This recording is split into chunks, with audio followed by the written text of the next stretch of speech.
Hey,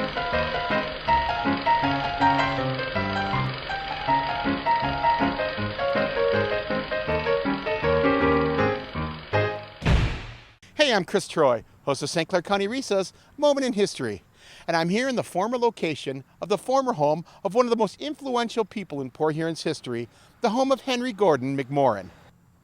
Born to Robert and Isabella McMorran on June 11, 1844, McMorran was raised here in Port Huron and attended the Crawford Private School.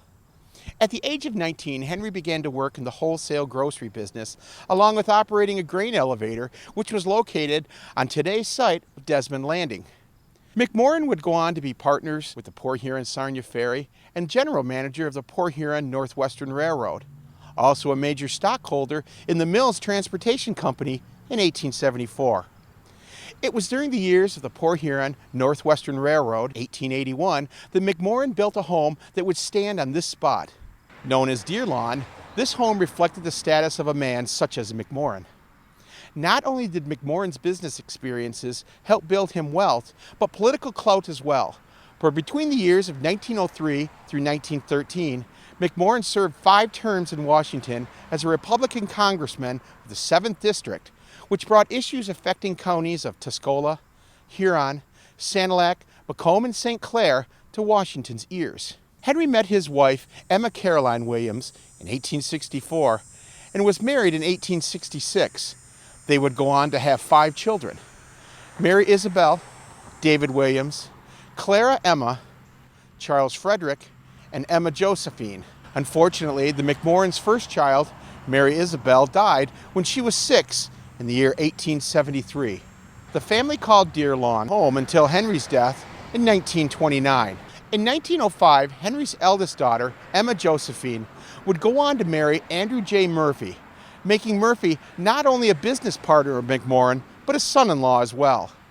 Murphy and McMorran, along with friend A.J. Tyson, were partners in the Great Lakes Foundry at the end of World War I, which up until 1929 was the largest supplier of flywheels for engines produced by the Chevrolet Company.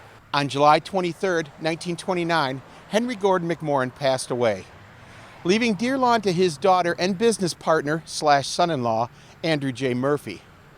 In 1953, a proposal was put on the ballot in the city of Port Huron to build an entertainment complex that would generate revenue to the city by drawing tourists to the city. The city said no, and all hopes of the complex were dashed. That was until 1955, when the McMorran Foundation was developed by Andrew and Emma Murphy.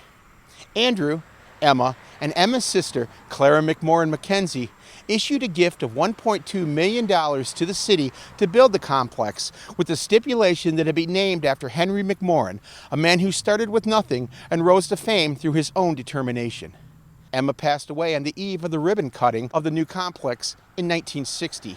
Andrew Murphy remained at Deer Lawn until his death in 1966. In Murphy's last will and testament, Deer Lawn would be given to the Sisters of Mercy to serve as a home for nuns and a retreat for those who worked at Mercy Hospital. Mercy Hospital had been built on property west of Deer Lawn that Henry McMorran had willed to the sisters back in 1929. Instead of following Murphy's will, in 1971, the house was torn to the ground. To add insult to injury, a large sale of the home's furnishings was held to cover the demolition cost of Deer Lawn. To save money, the basement of Deer Lawn, along with any remaining items in it, including a large family safe, was just filled in, leaving a time capsule for future developers. Today, this lot remains empty and is still owned by Mercy Hospital. A large iron fence remains on the east and north side of the lot, reminding us of the grand home that once stood here, a grand home built by Henry Gordon McMorran. For Moment in History Extra, I'm Chris Troy, reminding you that history lives in all of us.